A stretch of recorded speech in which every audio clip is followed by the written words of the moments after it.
အရှင်ဖျားတပည့်တော်ကကြောက်ပတောင်းမြို့နယ်ကပါနေ့စဉ်ပွားများလို့ရတဲ့တရားလေးတစ်ပုဒ်လောက်ချီးမြှင့်ပြီးတော်မူပါဖျားဆိုပြီးတော့ဦးအောင်မိုးဆိုတဲ့အကောင့်ပိုင်ရှင်က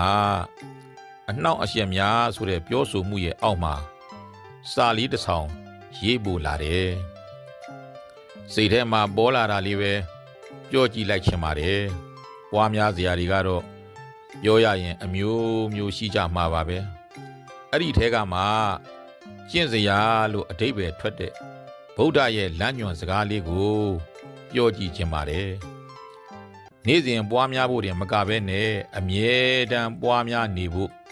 အချိန်တိုင်းပွားများနေဖို့ဆိုရင်ပူပြီးတော့မှန်လိမ့်မယ်စရတော်စေပြီးဘိက္ခဝေတဲ့သွားနေတဲ့အချိန်တိုင်းသွားနေတဲ့အချိန်တိုင်းဘယ်အချိန်ပဲသွားနေဘယ်ကိုပဲသွားနေပေါ့အဲ့ဒါလို့သွားနေတဲ့အချိန်တိုင်းမှာအားထုတ်ရမယ်တရားတဲ့ထိတတစေပြီးဘိက္ခဝေရက်နေတဲ့အချိန်အခါတိုင်းရက်နေတဲ့အချိန်အခါတိုင်းဘယ်နာမှာပဲရက်နေ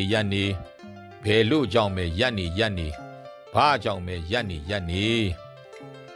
တဲ့အခါတိုင်းအားထုတ်နေရမယ်တရားတဲ့နိသိဏတစေပြီးဘိက္ခဝေထိုင်နေတဲ့အခါတိုင်း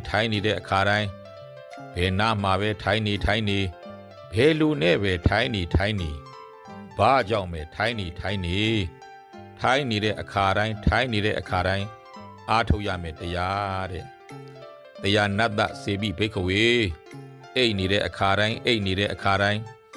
ဘယ်နာမှာပဲအိတ်နေဘယ်လိုပဲအိတ်နေဘာကြောင့်ပဲအိတ်နေဘယ်နေရာဘယ်နာဘယ်အချိန်မှာပဲအိတ်နေတဲ့အခါတိုင်းအားထုတ်ရမယ်တရားတဲ့အဲ့ဒါလို့သွားနေရက်နေထိုင်နေအိတ်နေဘယ်လိုနေအမြဲတမ်းဆင်ញင်ပွားများအားထုတ်နေရမယ်တရားကတော့ဘိက္ခုနောဥပ္ပစ္စတိကာမဝိတက်ခောဝါအဲ့ဒါလို့သွားနေရက်နေထိုင်နေအိတ်နေဘယ်လိုပဲနေအဲ့ဒါလို့နေနေတဲ့အချိန်တိုင်းမှာကိုယ်အတွေ့ထဲမှာမကောင်းတဲ့အတွေ့တွေဝင်နေသလားသိအောင်လုပ်ပါတဲ့ငါကောင်းထဲမှာဘာအတွေ့တွေဝင်နေပါလိမ့်ပေါ့မြင်ခဲ့ကြားခဲ့သိခဲ့ရတဲ့အရာတွေပေါ်မှာရခြင်းလိုခြင်းခံစားခြင်းဖြစ်ခြင်းနေတဲ့အတွေ့တွေများဝင်နေပြီးတော့